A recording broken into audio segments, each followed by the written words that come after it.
Well, that person actually reached out to me yesterday and said that they were trying to get a loan through the manufactured dealership and do like a combo for their loan. Right. And he said he felt that they were getting like screwed over and getting like a bad deal on it. So he was like, you know what? He's like, we're just going to go with a realtor and we're going to look at homes that are already attached to the land. So I was like, yeah. So, there are 5 realtors waiting outside the house across the street from me right now. That's incredible. Oh, yeah, no, I went to show a house for Jason yesterday. And I got out there and there was already like 3 other agents there, like to look at it. And it was, they were looking at it at the same time that I was looking at it. It was crazy. Like houses are going like so fast. The deal I have going right now, I actually had 2 different agents walk into my showing while I was there. Yeah. Did you kick them out? The first one I said, yeah, I'm still in the middle of one. We'll be just a minute. I says, well, no, I'm in the middle of one. And then the second one, all of a sudden we're out in the backyard. This is, doing a video showing to my out-of-state buyer. And I saw him and it frustrated me. But then honestly, I used it as an opportunity. As I'm talking with him on the screen, he's looking at me and I'm looking at him. I rotated around to show this agent with this family of 4 in the background by the pool. And he's like, hey, who's that? I said, oh my God, it's another agent here just barging in on our showing. I go, this is how hot our market is right now. This house just came out this morning.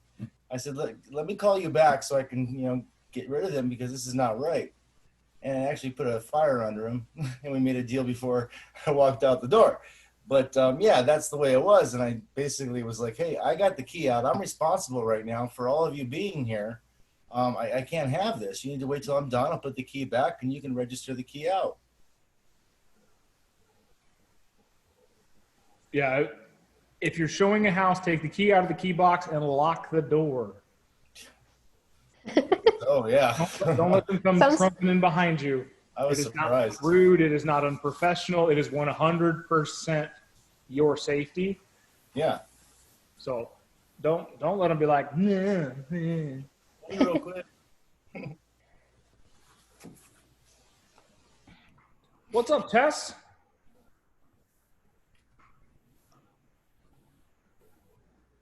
Going to invite people to the call. We're going to talk about negotiation, Benzers and all. You missed your calling. Yeah, that was my lawyer trying to get my money back from singing lessons. We could start a band. I play the piano. I play the heartstrings. I play the spoons. Oh my gosh, I cannot believe you said that.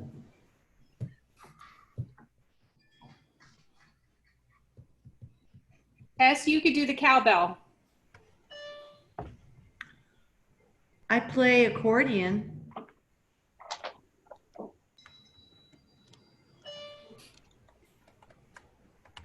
Some guitar.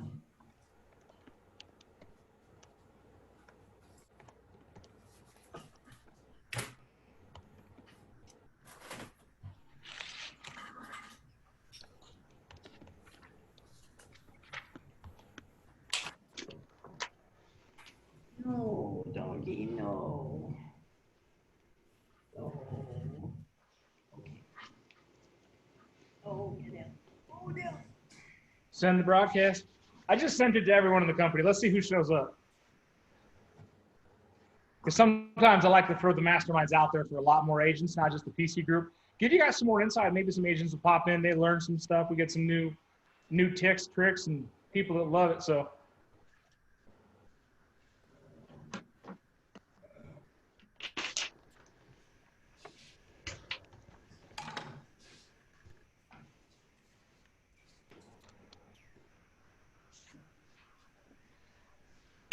But anyways, what else we got cooking? I love hearing Nicole's into motivation. She's got some things cooking already. She got things moving. She got a listing she's going to get signed tomorrow. Woo! Or nice. Saturday. Double woo. I know Randy's got one that's closing out here in a couple of days. Actually, signings tomorrow. Signing is tomorrow. That's awesome. Great. We're letting some time for people to join in, jump in the classes. Looks like the text message just got received. People are joining in. So we're gonna kind of open up the floor. Welcome to the Thursday class session of awesomeness, where the PC amazingness happens, productivity. And it starts that every day. So the two things that were really brought to my attention they want to talk about is negotiating strategies in this marketplace. Because what's happening like across the street from me right now with 5 agents sitting out front of a house looking to show it, and this is day 2 it's been on the market. We're going to discuss what's going on with some vendors and how we can, best position yourself and secure the deal there. And we're going to talk about what we've kind of seen in the appraisals out there right now, just to give you guys some heads up.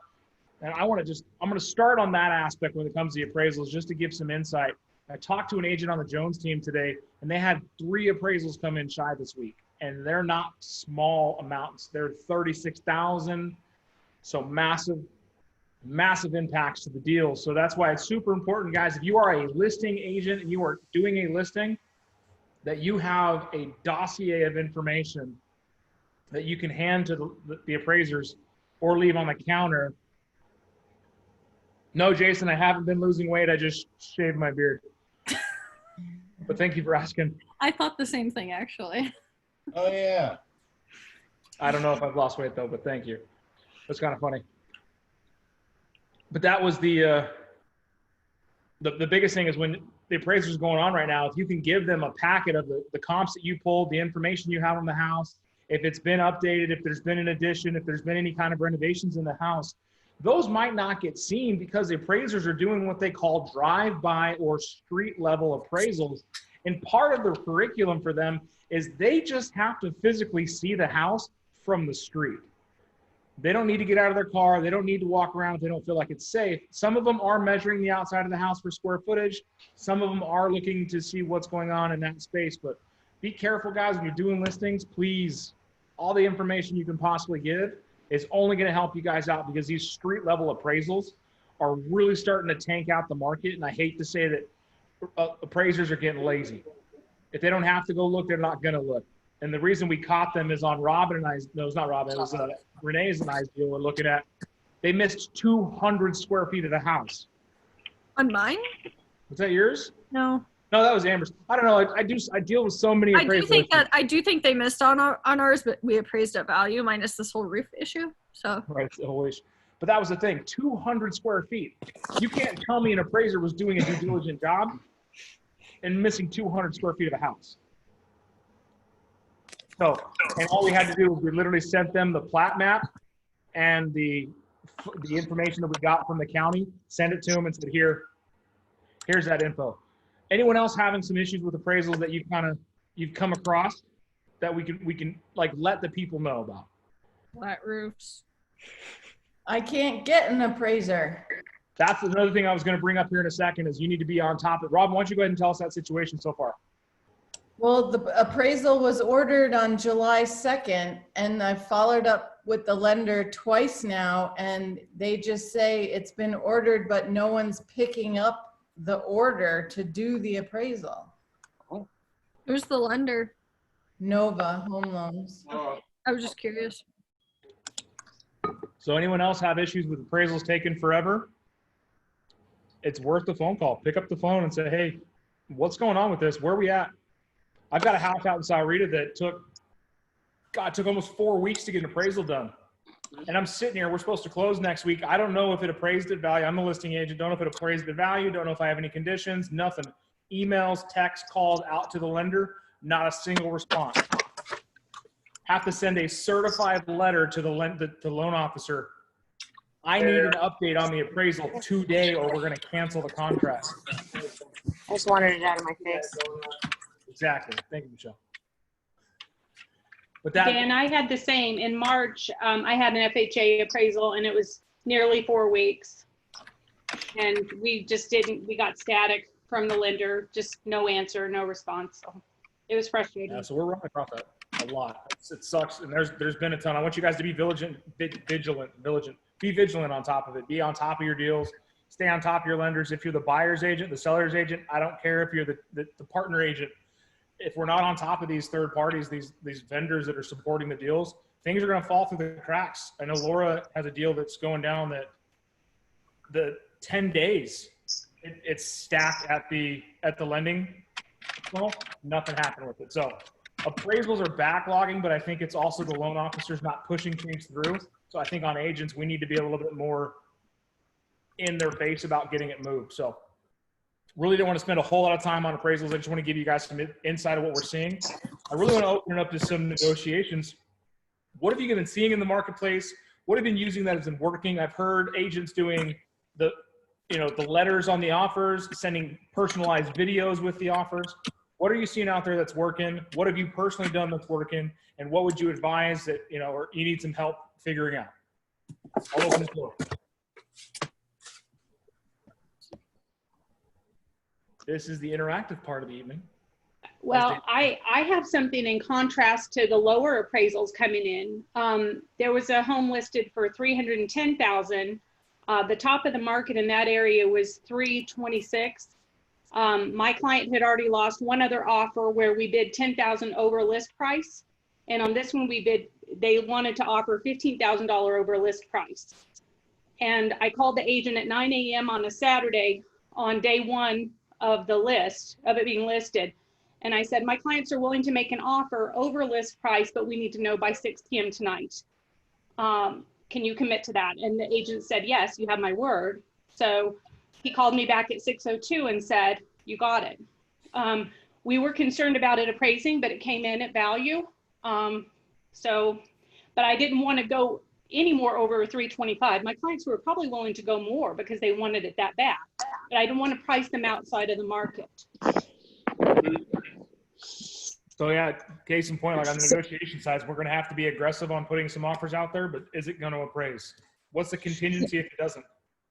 Well, okay, I got a question on that. The deal I have closing tomorrow, the buyers went into it knowing they would potentially maybe paying more than appraised value, okay? But they were okay with that, but they wanted to make sure that the appraisal did not come under what the asking price was. So they wanted to make sure there wasn't a big skew between what the appraisal was going to come in and what they based their love of the house for, the extra money, to be too skewed. So with that, we had in there that if the appraisal came below 315, our above offer price would come down accordingly. Okay. Did you ever get a notice on what the appraisal came back at? Yeah, it came back in at 330, what we paid. Right. What they paid. Anyone else got some insight? Like, what are you seeing out there? I mean, I got some Service agents on here. We got some luxury agents on here. What are you guys seeing in the marketplace? It's not, I know that the fighting field in that 200, 250 range is just a street fight. You just got to get the lucky punch, because that's where we're seeing a lot of contracts falling out. So what are you guys doing to hedge these wins? Well, I have a couple things I can add to the conversation. I had a buyer that we lost out on 3-4 listings and offers. And finally, we just started coming in super strong. She wrote a letter. We came in significantly above list price, but we started out with above list price, like, I don't know, $10,000 above list price, and then escalated it $2,000 over the highest offer with proof of the offer. We reduced our inspection period to 5 days. We limited our inspection repair items to just what was important to the buyer: roof, termite, pool.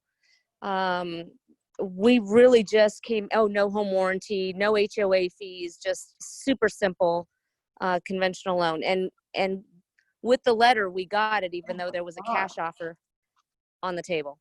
That's awesome. What price point was that, Michelle? That was at 400. Well, the list price was 375. Oh, wow. So we ended up at 400. Yeah, I've been reviewing a lot of files that come through, and I've seen a lot of escalation clauses being used. So yeah. This is my second one now. I got a question for you though. I mean, the one I went up against was going to be a cash deal also. It was multiple offer. And in the end, it kind of came down to the multiple offer scenario. And it looked like we had the escalation clause at $2,000 increments, but I think it came down to really fighting for it because $2,000 wasn't enough for the investor seller to want to wait the extra time period and have to go through all the inspections and everything else and appraisals and such. So Right. That's where your non-cash deal though can be attractive if you're waiving most of the repair items. And that we actually were told that the reason they chose our conventional over the cash was because with the cash they had no idea what kind of repairs they were going to request. Whereas we said no repairs except for roof or termite or pool, and we were going to absorb the first $2,000 in repairs to those items. So it was for them a more Nice. secure situation than going with a cash sale, not knowing what they were going to ask for. that was a nice structure. Yeah, I like that. That was, I think that point on there, absorbing the first $2,000 in repairs. Did you put that on page 8, or was that just kind of the agreement you had with the agent? No, it was on page 8. That's Yeah. awesome. Yeah, that's anything you guys can do to, not always a monetary thing you're going to lose out on if it's dollar to dollar. It's the things like she's saying, like a 5-day inspection period. Who else is using shortened inspection periods? Charity, how's it working for you? Well, we haven't used it yet, but the buyer we got yesterday, looking in the 180 range, which is pretty good for Sierra Vista. But I was laughing at the 5 days because we actually shortened it to 10 days, and normally Sierra Vista is 15. So we're bringing in inspectors from Tucson, from the Vail area, so that we're able to do that. And then putting on there that we'll order the appraisal within the inspection period. Yeah, Oh, yeah, I've seen that's that. a good one. Yeah. In ordering the appraisal day 2. I've seen that because usually Yeah, that was on. escrow. Yeah, one of the listings that Jody showed in the broker call last week was one of those that it had to be ordered in a certain amount of time. Right. And that's going to hedge out the bets on a lot of these big deals, like the 400 range, 500 range, 600 range. It's acting right now like it used to in the 200 range, where you have multiple offers. You know, we had a client on the far northeast side, 650 range, multiple offer situation, had to bump the pricing. Like, it was insane. Like, it's insane. Yeah, you're seeing that kind of activity all the way up into the 800,000, up to 850 even, where if it's a house with a nice view and it's clean, it's gone. You've got to be quick, and you have to be creative and strategic with your offers. So some takeaways on that, guys. Shorten your inspection periods. Super important to have a good inspector. How many deals do you use your inspector with, Michelle? Oh, well, we use House Masters for virtually all of our buyer transactions. All of them, yeah. Yeah, they're awesome. Yeah. I like them because you can schedule online. You can pick the inspector you like best, and you can pick your day and time. Everything's just online, and they schedule your termite for you also. That's pretty convenient. I like that. Time saver. Anything to save time.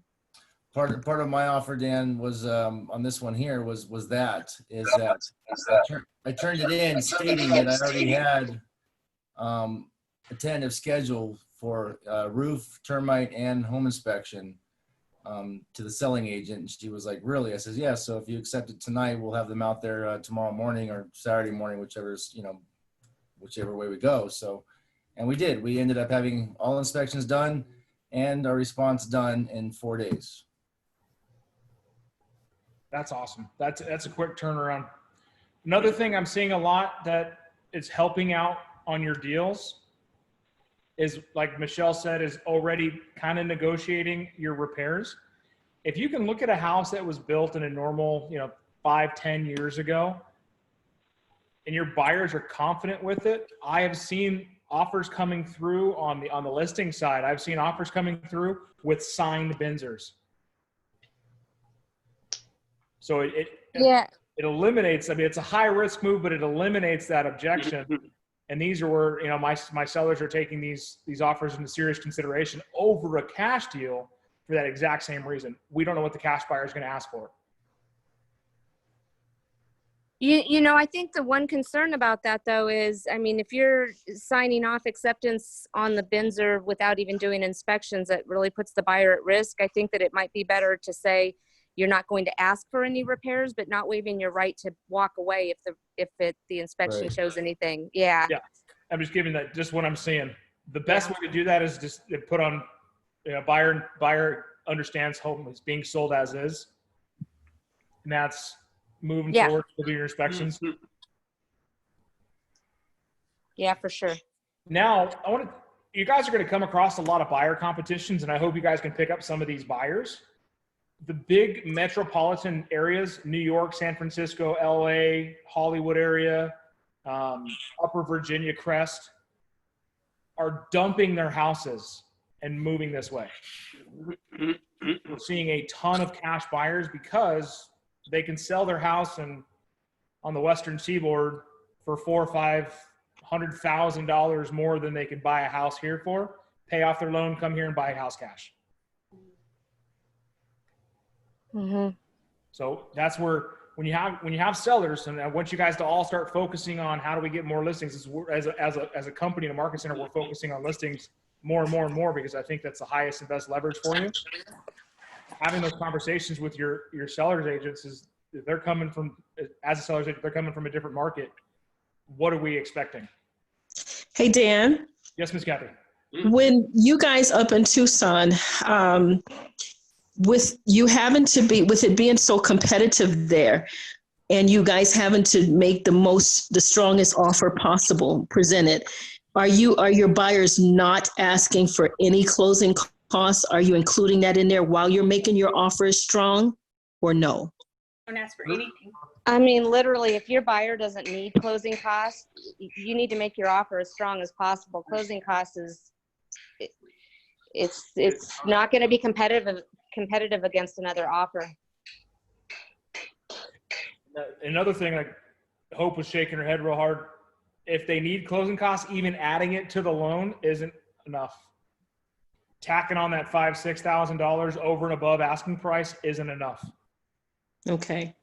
Yeah, down the street from me, I live in the Northwest in Heritage Hills, quarter acre lots, no HOA, ranch built houses all in the 70s. So people are coming in here, and the house across street, Kyle Moctarian flip, $235,000, 1,300 square foot house, had 17 showings yesterday.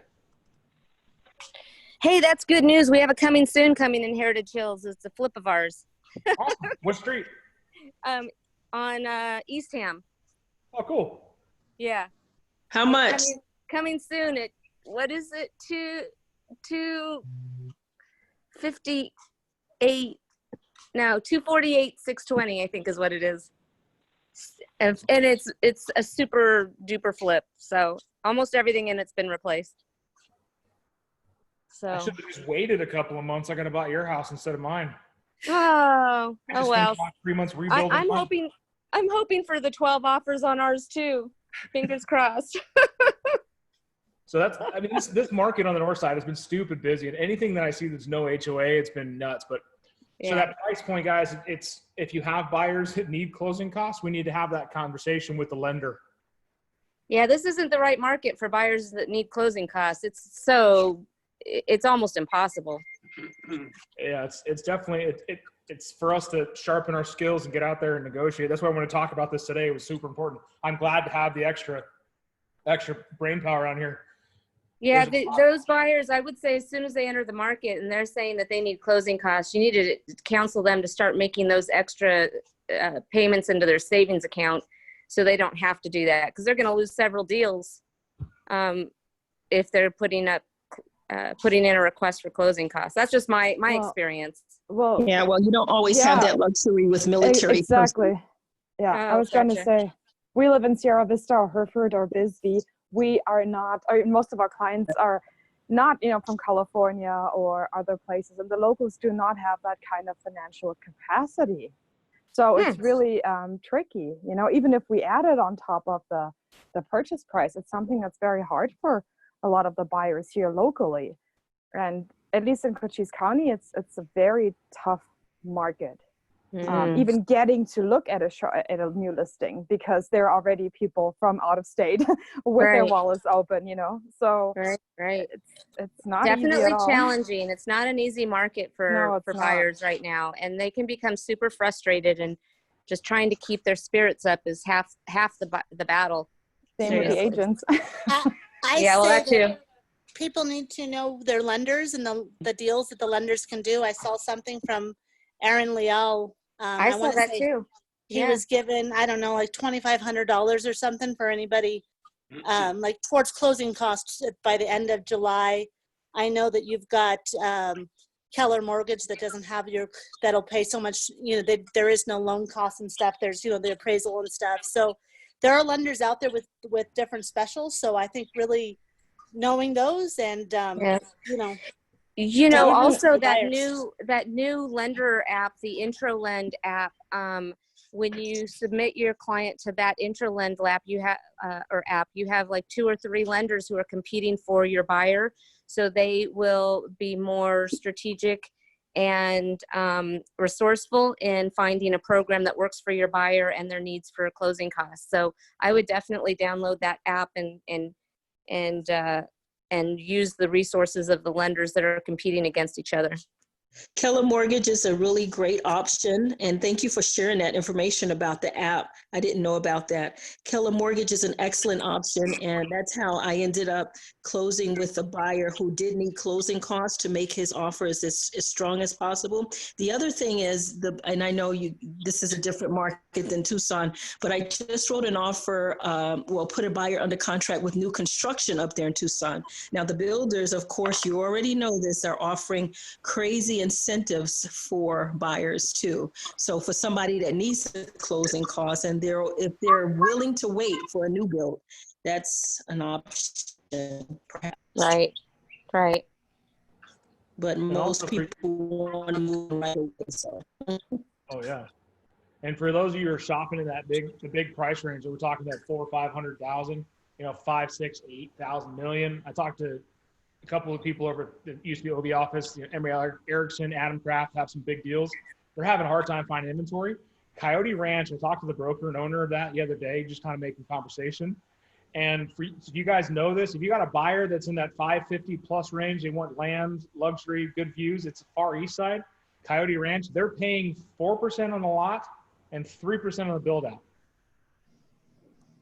Well, that's good to know. Wow. That was a conversation him and I had. He's like, Dan, I'm doing something for your Keller Williams agents. Because the funny thing is actually he was on my calendar. I was trying to recruit him. The dude's been in the business longer than I've been alive. So it just sparked a conversation. He's like, this is what we'll do. He's like, Keller Williams agents, bring him to me. This is what we do. And he'll take care of it.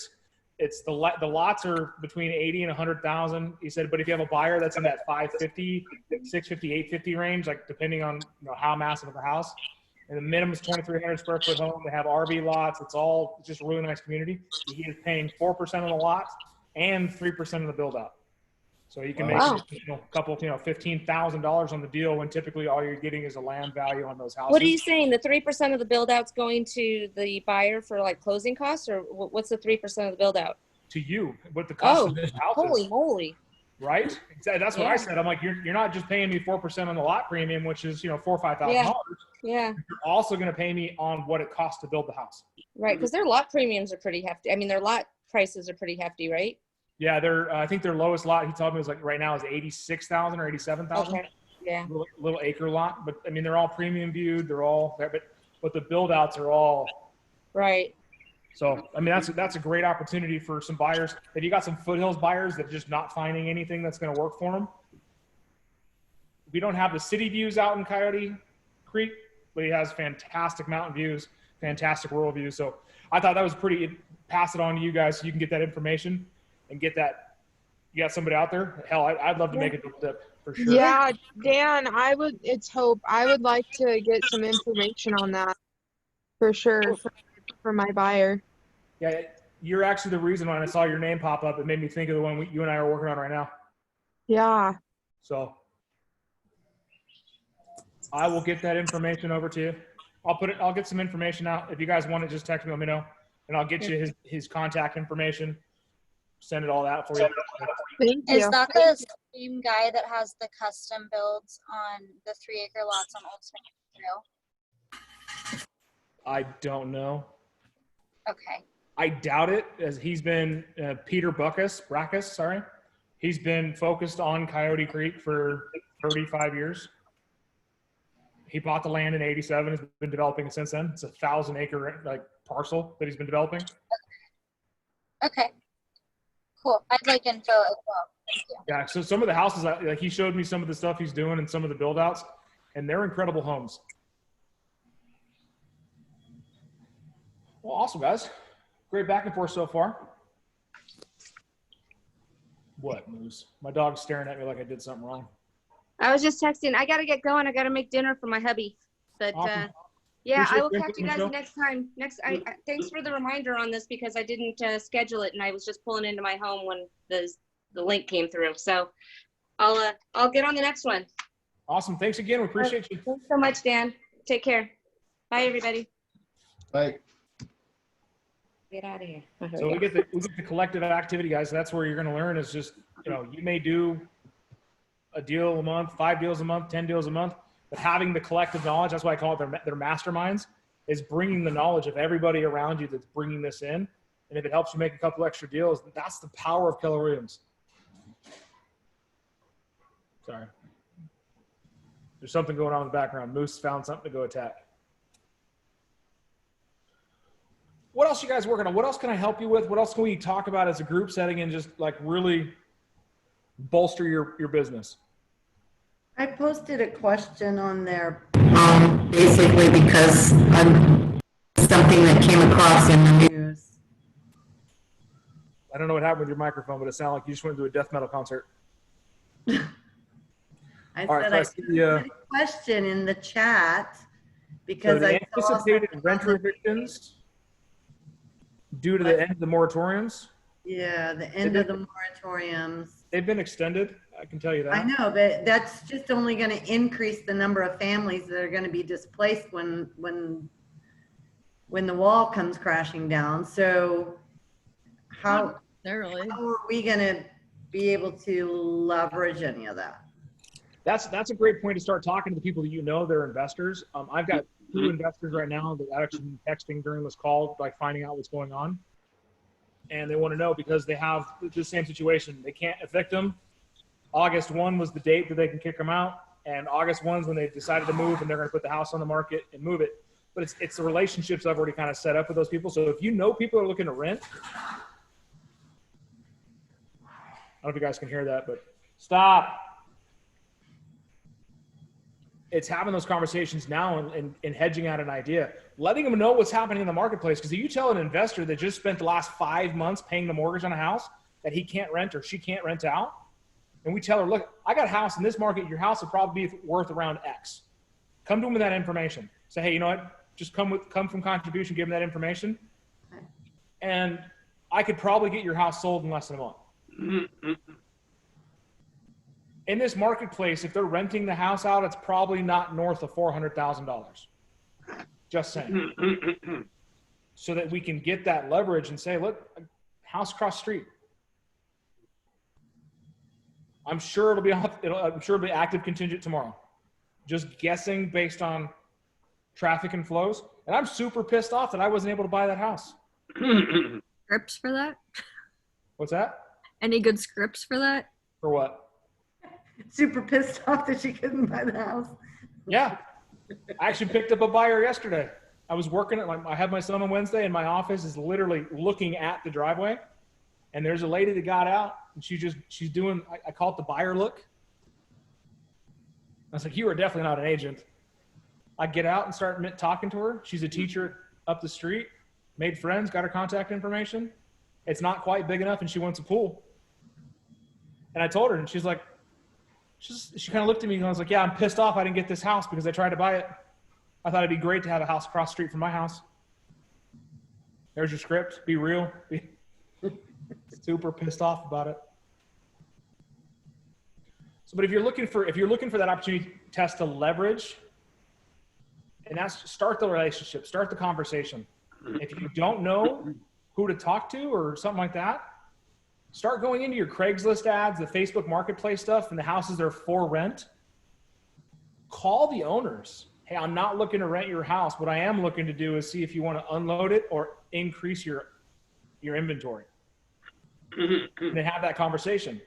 What do you mean? Right now, there's a ton of people that have not been able to collect rent on their house, and they need to sell their house. They're going into forbearance, and they just want to unload it and not deal with it.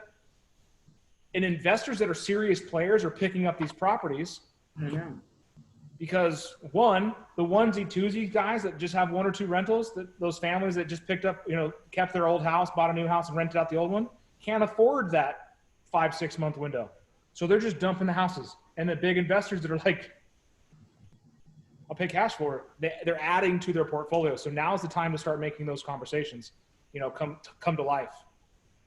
And you can get that information real easy. If it's not listed by an agent, like a MLS rental, it's on Craigslist, it's on Facebook, it's probably not a massive investor. I'm saying probably because there's some out there that still do it that way, but I'm saying, but it's just text or call Joe Bob at this number to schedule an appointment. Y'all don't even have to pay for that list. Just go to Craigslist. Go for rent. You know what they call that? A rent bow. For rent by owner. You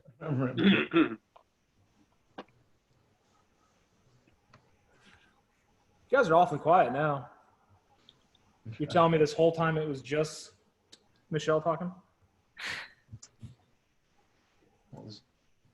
You were just got done talking, so. It's just been a heavy week, just heavy atmosphere. You're not wrong. You're definitely not wrong. What else you guys seeing out there? What else you gonna put out? I'm about how to. Sorry, go for it. Oh, I'm just so sick of going $20,000 over asking and still getting beat. $200,000 price point? No, like 3 and up. Oh, we're like still getting beat at that price range. So 10% over and still getting beat. Yeah. Are we reaching back out to the agents and asking what the house is winning under contract like? What we got beat by? I ask every time, but only one has actually answered, and someone went $35,000 over on a $540,000 house, which is like, okay, but I'm sad. You're not alone, friend. You're not alone.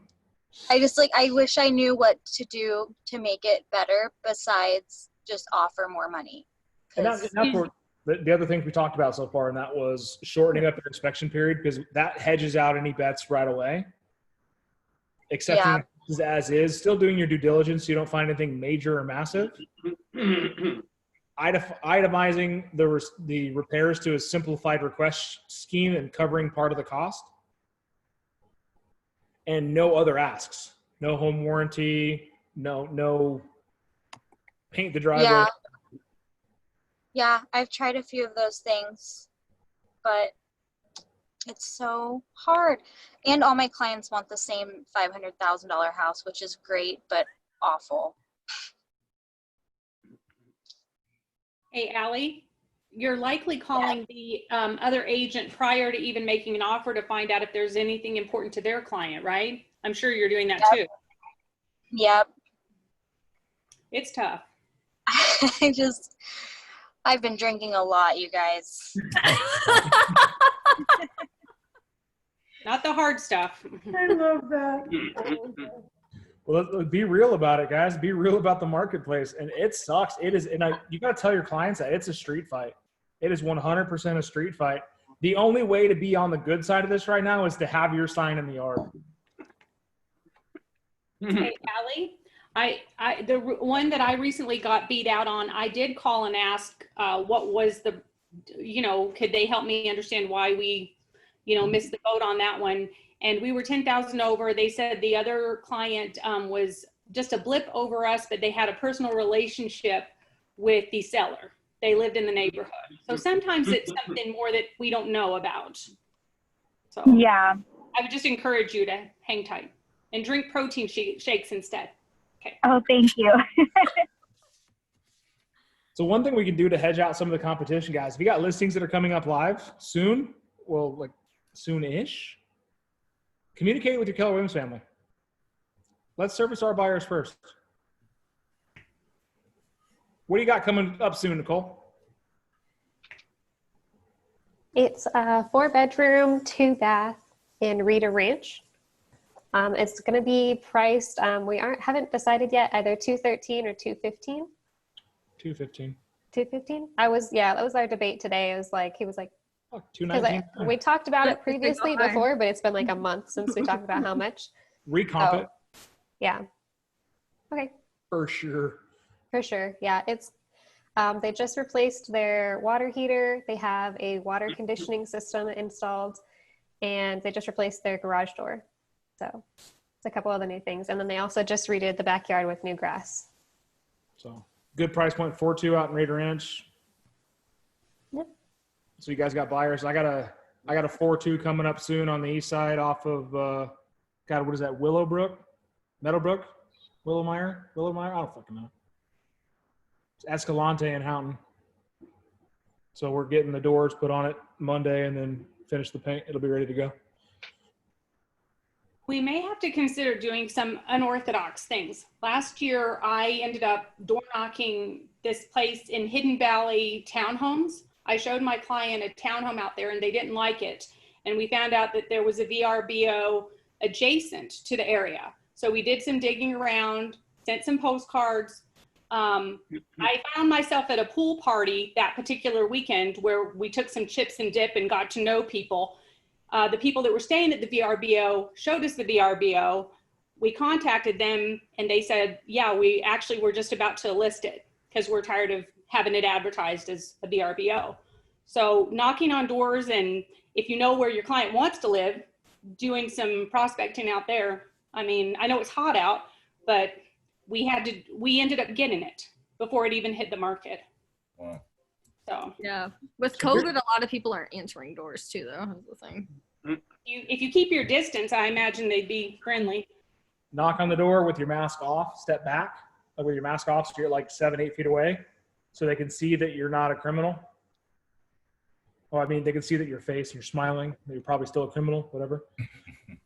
But here's some. If you got a buyer that's getting beat, and they want to be in a certain area, a certain neighborhood, write this down.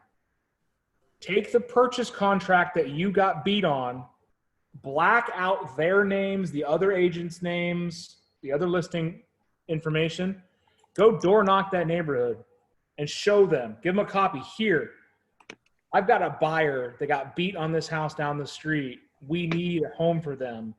Who do you know that's showing signs of wanting to sell their house? Who can I talk to? Point me in the right direction. Is that a little bit more real than just, hey, if something else comes on the market, we'll go see? Yeah, it's hot outside, Dan. I know it's hot outside. Trust me. I'm a fat guy in Tucson. I know it's hot outside. Okay? Go knock doors at 7 o'clock at night when it gets cooler. It's only 102 instead of 112. But you know what's really cool? It's when you win the contract. So take it. Take the contract. Black out the personal information. Keep the address. Keep the offer price. Keep everything else. And take the actual purchase contract door to door. Make 50 copies of it if you need to. Not only are you going to create some interest, but you're also going to show your buyers you're working for them. You're probably going to pick up some other clients and opportunities down the line. And you may just pick up a double-sided deal, right? Oh, yeah, the Johnsons down the street just talked about selling their house too. If y'all remember the conversation we had when I bought this house, my neighbor told me the guy around the corner was thinking about selling his. Yeah, they told me about it 6 months ago. Guess what? He sold it. Didn't sell to me. So sometimes in negotiation, you can win with the legwork. How do you set it up beforehand? Anything else for you guys? Come on. Give me something. You doing all right, Mr. Al? All right, go ahead, Renee. So if there's 3 houses pending in my neighborhood and then one that actually just went active contingent in like less than the last 36 hours, is it appropriate to ask the agents what they are getting for it or not? Okay. Yeah, because we have 3 pending now and 1 active contingent, and that one didn't even get a sign out. That's how fast it sold. So. And Dorian, are you still working on the one in that same neighborhood? I am. No progress. She's kind of ghosting me right now, but I did contact her about flood insurance and some of those things to try to redo conversation. Create a listing packet through either Michael Lewis Marketing or Command and just FedEx it to her. I did send her my listing presentation as an email attachment because she prefers email versus voice call. So yes, I did that. Kind of went over just in the body of the email, what types of things I would be doing so she wouldn't have to read the whole listing package right off the bat. So yes, I'm staying with it. Good deal. Keep Is on. this the one on Blue Diamond? Yeah. What's the number on that one? 24. Do you know? I'm not going to tell you because if you tell me there's a sign in front of it, I'll lose it. Oh no, there's no new signs out. I'm just wondering which one it was. No new signs. Okay, good. No, 2438. Yeah. So that's literally right across from long me. real estate sign in. Okay. No, there's no new signs. I was just wondering if I knew which one it was. Because there's It's one right on there on the Diamond. corner. It's on a corner? Yeah. Those corner Wait ones a minute. are high. No, I was just wondering because I know there's one on that I side. think it's that I've has really bad only been there signs. once. I think hers is on the corner. Maybe not. I've only been there once, so Oh wait, maybe is it's this one in from the is this corner. Gandhi? Is her? Yeah. Okay, yeah, no, my aunt knows. We're her cat sitters. Oh, Yep. that's so funny. I handed her my business card the other day. Yeah. So interesting there. She told my aunt that she had a discount agent that she was looking at. I don't know who it was, what it was, but you might want to push hard on that. She's looking to do she's looking at her options of doing the online thing. Which is the I can't think of what it is right now, but no, she told me she was looking at other options. She's also thinking about renting. She's also thinking about doing for sale by owner. Yeah. I worked with her for eight months to get her in 6 months to get her into the house that she's in now. So. Well, at least I know it's another Keller agent. Yep. Yeah, I got the impression she's. So we'll see. So. She's what? I talked to her the other day, and I kind of got. You She got the kind of impression gave me what? the impression she's kind of all over the place. She doesn't really know what she wants to do with it yet. So, even though she's Yeah. So. And she doesn't commit easily. I nurtured her for a long time. I could see that. And she, she doesn't like Tucson to start with, and she doesn't like the look of Tucson homes. So I had to find her a modern home in Tucson in the Catalina foothills. Yep. That's hilarious. I did it, but it wasn't easy. Whenever she needs a cat sitter, we watch the cats. So.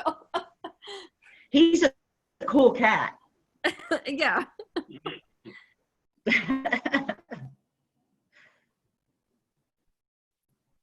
Well, that's kind of my specialty is kind of older, eccentric, crazy women. I don't know why they're attracted to me, but those are my clients.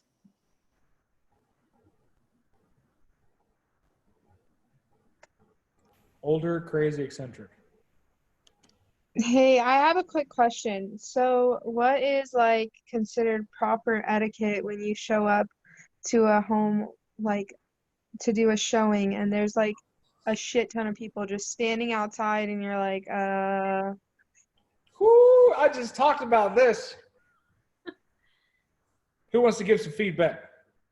What kind of people? Other agents and such? What do you mean, you people? yeah, other agents with their clients and stuff. Take a number. So the etiquette is the ethics. The first person in has reign. They should take the key out of the key box. They should walk their clients in the house. They should lock the door behind them. And you and every other subsequent agent that comes in after them shall sit and wait. Or come back.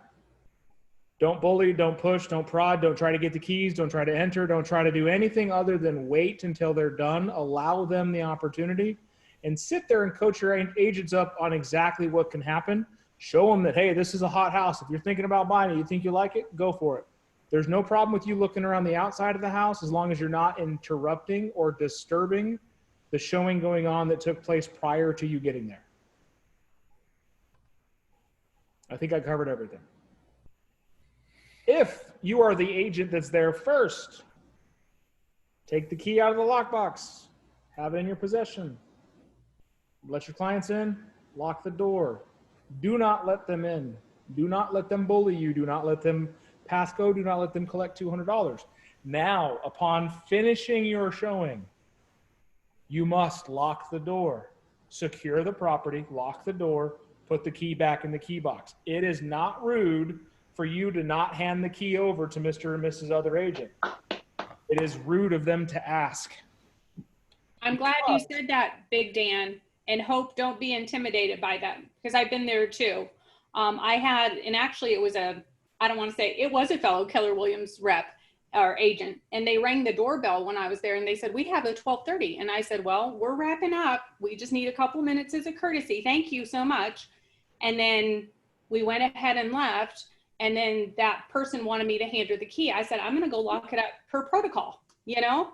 And, I don't want to say the person went diva on me, but I mean, no, I'm not going to send my license back. Let them go diva. Let them show their colors, guys. This is they have a lockbox for a reason. The lockbox is coded. You're the one that took the key out. You are the one responsible. If you hand that key to somebody else and somebody goes in that house and gets hurt, guess what? There goes your license and your savings. It is not rude. It is not disrespectful. It is not unprofessional. It is quite opposite of that. Yeah, today I had an experience where, like, okay, when I first got there, I didn't know who was inside or anything, like, because I didn't know if it was the owner or what. So I was just like peeked in and I was like, oh, hey, like, I wasn't sure what to do. And the lady was like, oh, I'm doing a showing. Like, I'll give you I'll let you in. You can come in after I'm done. I was like, oh, okay, perfect. So then I shut the door and then we waited and then we went in afterwards. And after that, we were in there for maybe 2 minutes and then someone's ringing the doorbell and I answered the door and I was like, oh, hey, we're doing a showing. Can you give me just a couple minutes? She's like, excuse me, but we had an appointment at 5 o'clock to 5:15. I was like, okay, well, we're almost done here. Like, I didn't even know what to say. And then afterwards, I'm like standing out there. Okay, so when you take the key out of the key box, do you not are you supposed to take the black thing with you everywhere you go? I would. Oh, yeah. I carry it. You're responsible for it. So, yeah. Okay, because I put it back in the thing because I just took the key. Like, I don't know. I haven't got experience. Okay. Take the whole thing, because if you put the black thing back in, they think the key's there. So what I do is I'm a back pocket person. You can be a back pocket person too. I take the keys, I put them back in the black slide, and I put the black slide in my back pocket. Mm-hmm. Because there is nothing comfortable about sitting on that. You will never forget the keys in your back pocket because they're inside a black slide, and that black slide is not comfortable to sit on. Take it from a large individual that locks himself out of houses. Not squirreling up a wall and climbing through a window. Right. So, Hope, great question. I actually covered this a second ago because when I pulled into my house and there were 5 agents waiting outside of this house across the street. I want to be like, hey, you guys want to come over and have a drink, hang out? Recruit the masses. Awkward. I like didn't even know what to do. I was like, okay, well then. This is the thing, Hope. Although you're a newer agent, many of us are. We all have the same license, whether you've been in it 25 years or you've been in it 30 days. So they owe you a level of respect. What I always do, I just speak the desired performance. Like, thank you so much for your patience. Now it's your turn. Have a great day. And then my clients do the dirty work by saying, don't bother looking at it because we're making an offer. So just always take the high road and say the desired behavior. Thank you so much for your patience. I hope you stay cool today and you go to Dairy Queen afterwards if you're not cool. Bye. So. Oh man, I just couldn't believe like her attitude in front of her client. I was like, oh wow, like let it roll. Yeah, and stand your ground too. Say, yeah, we had an appointment too, and they're running behind. All right, Jasmine, you kind of had something earlier, but we never really got back to it. Can we help you still? Jasmine. Nope. We lost Jasmine.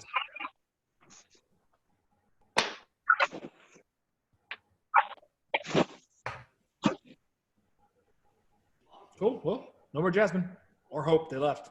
Bye. If you need something, Jasmine, we're here for you. All right, guys. Well, this has been a great one. This is a hefty thing. I think that we should send out that PC group thing every month to the whole company and let them join in. What is it? The second week of every month? Because I don't know if you guys noticed. Yeah. Yeah, I don't know if you noticed this or not. Who was on the call? Michelle Ripley, one of our mega agent luxury team owners. Stephanie Polston, one of our mega agent extreme listing owners.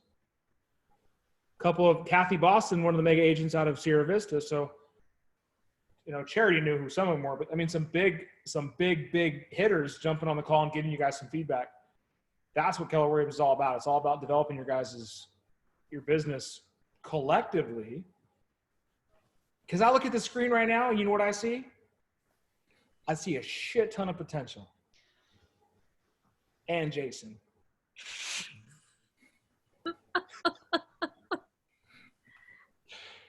Randy thought I was going after him because he's got my picture in the background.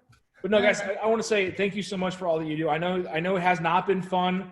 Coronavirus has taken us out of the market where we're being in front of each other and being in person. You guys get to see me dancing across the room.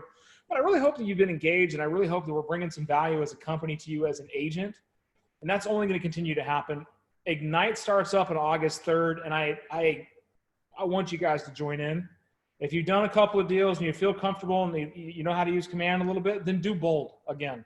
If you haven't done it before, do it this time. Are they doing the online one again? Yes, it's a different format.